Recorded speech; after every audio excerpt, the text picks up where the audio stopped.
Good morning. আর এখন হচ্ছে ঘড়িতে বাজে সকাল 9:30। আজ হচ্ছে কার্তিক পুজো, আর বাড়িতে কার্তিক পুজো হচ্ছে, আর তার জন্য সকাল থেকে প্রচণ্ড তোড়জোড় হচ্ছে বাড়িতে।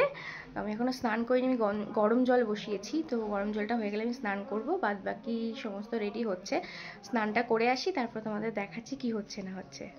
তো আমি হয়ে গেছি স্নান টান করে রেডি, আর এই যে আজকে নতুন একটা শাড়ি পরলাম, আর শাড়ি পরতে আমাকে বৃষ্টি হেল্প করেছে। আর এখন ঘড়িতে বাজে 10টা 19, এখন যাব ঠাকুর আনতে। চলো যাওয়া যাক। সকালবেলা বৃষ্টিকে নিয়ে গিয়েছিলাম বাজারে ঠাকুর আনতে, তবে দুঃখের বিষয় একটা ঠাকুরও পেলাম না, তাই বাধ্য হয়ে বাড়ি ফিরে এলাম। এদিকে বাড়ি ফিরেই পুজোর জোগাড়। এখানে খই বাছার পর্ব চলছে, খই বেছে তারপর খইগুলোকে একটা হাঁড়িতে ঢালা হচ্ছে, এবার গুড় পাক দেওয়া হবে। আর এদিকে আমি করছি এখানে সুজিটা ভেজে রেখে দিয়েছি, আর এখানে এই হাঁড়িতে দুধ জাল দিয়েছি। প্রথমে খই আর সুজিটা করে নেব। এখানে মাসি লুচির জন্য ময়দা মেখে নিচ্ছে, নারকেল কোড়াও হয়ে গেছে, ওদিকে আমার দুধ জাল দেওয়া অলমোস্ট হয়ে গেছে। এই যে আমার সুজি রেডি হয়ে গেছে। ঘড়িতে বাজছে 1:18, আর ওদিকে খইয়ের পাক, সুজি, নারকেল নাড়ু সবটাই হয়ে গেছে। আর আমি এখন এসেছি খিচুড়ির জন্য। খিচুড়ি করব, এখানে ডালটা ভেজে নিচ্ছি, মুগ ডাল। আর এদিকে নাড়ু আমার হয়ে গেছে, নাড়ুগুলোকে একটা থালাতে রেখে দিয়েছি আলাদা করে। আর এই যে অনেক খোঁজার পর পেলাম না, তবে ওকে নিয়ে এসেছে ঠাকুর। আর দেখো ঠাকুরের মুখটা এত সুন্দর হয়েছে, বেশ ভালো লেগেছে। আর এদিকে মামনি একটু পুজোর সমস্ত কিছু জোগাড় জান্তি করে নিচ্ছে আর কি। এবার ঠাকুরকে বসাবে আসনে। ওদিকে আমাদের ঘরের পুজোও ছিল, ঘরের পুজো ইতিমধ্যে কমপ্লিট হয়ে গেছে। আর এখানে কার্তিক ঠাকুর বসানো হচ্ছে। আজকে না বাজার ঘুরেও একটা ঠাকুর পাওয়া গেল না, তবে ওকে বলাতে ও পরে বলল আমি নিয়ে আসবো, তো অনেক খুঁজেও নিয়ে এসেছে। আর এদিকে আমি খিচুড়ি বসিয়ে দিয়েছি। বেশি কিছু করা হচ্ছে না, যদিও আমি সবটাই একা করছি, তবুও মাসি আর মামনি কিন্তু অনেকটা হেল্প করে দিয়েছে। মাসি আমাকে খই পাক দিতে হেল্প করেছে, নাড়ু করতে হেল্প করেছে, আর মামনি পুজোর ওদিকটা গোছাচ্ছিল।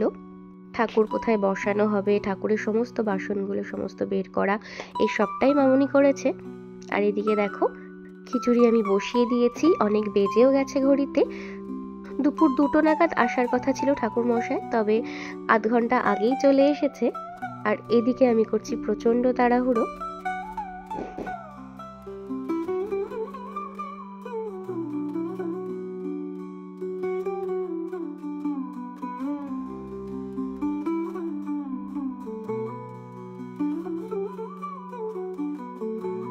একদম টাইমের আগেই ঠাকুরমশাই এসে হাজির। তো আমার অলমোস্ট হয়েই গেছিল, খিচুড়ি তো হয়েই গেল তোমরা দেখলে, আর কয়েকটা লুচি ভাজার ছিল, তো লুচিটাও আমি ভেজে নিয়েছি। আর এদিকে পুজোর ঘট বসানো চলছে, সবটা রেডি হয়ে গেছে। একদম ঘড়িতে বেজে গেছে 2টো, আর পুজো শুরু হয়ে গেছে একদম রাইট টাইমে। এই বছর আমাদের দ্বিতীয়বার পুজো। গত বছরও দিনের বেলাতেই হয়েছিল, এবছরেও দুপুরে মানে দিনের বেলাতেই হলো।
নারায়ণী নমস্তুতে সৃষ্টি স্থিতি বিনাশানাং শক্তিভূত সনাতনী গুণশ্রয়ে গুণময়ী নারায়ণী নমস্তুতে ঈশ চন্দন গন্ধ পুষ্প বিল্ল।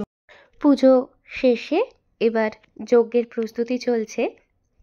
ঘড়িতে প্রায় 3টে বেজে গেছে আর আমাদের পুজো সমস্ত কমপ্লিট। এরপর যজ্ঞ অঞ্জলি দেওয়া হয়ে গেছে।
আমাদের 3টে সাড়ে 3টে নাগাদ শেষ হয়ে গিয়েছিল আর এখন রাত হয়ে গেছে আর আমি চলে এসেছি রান্নাঘরে আবারও খিচুড়ি করতে। বিকেল থেকে সন্ধে অবধি অনেকেই এসেছিল প্রসাদ নিতে, খিচুড়ি শেষ হয়ে গিয়েছিল তাই আবারও খিচুড়ি বসালাম। যারা রাতে আসবে, রাতে ওর বন্ধুদের আসার কথা আছে, বাকি আরও কয়েকজন আসবে, তো তাদের জন্য খিচুড়িটা বসালাম। বাকি আমাদের ঘরের সবার জন্যই হয়ে যাবে, তাই আর কি খিচুড়িটা বসিয়ে দিলাম। বাকি প্রসাদ তো রয়েইছে, তো আমার এদিকে খিচুড়ি কমপ্লিট হয়েও গেছে। আজকের এই ব্লগটা এখানেই শেষ করলাম। কেমন লাগলো তোমাদের অবশ্যই জানিও।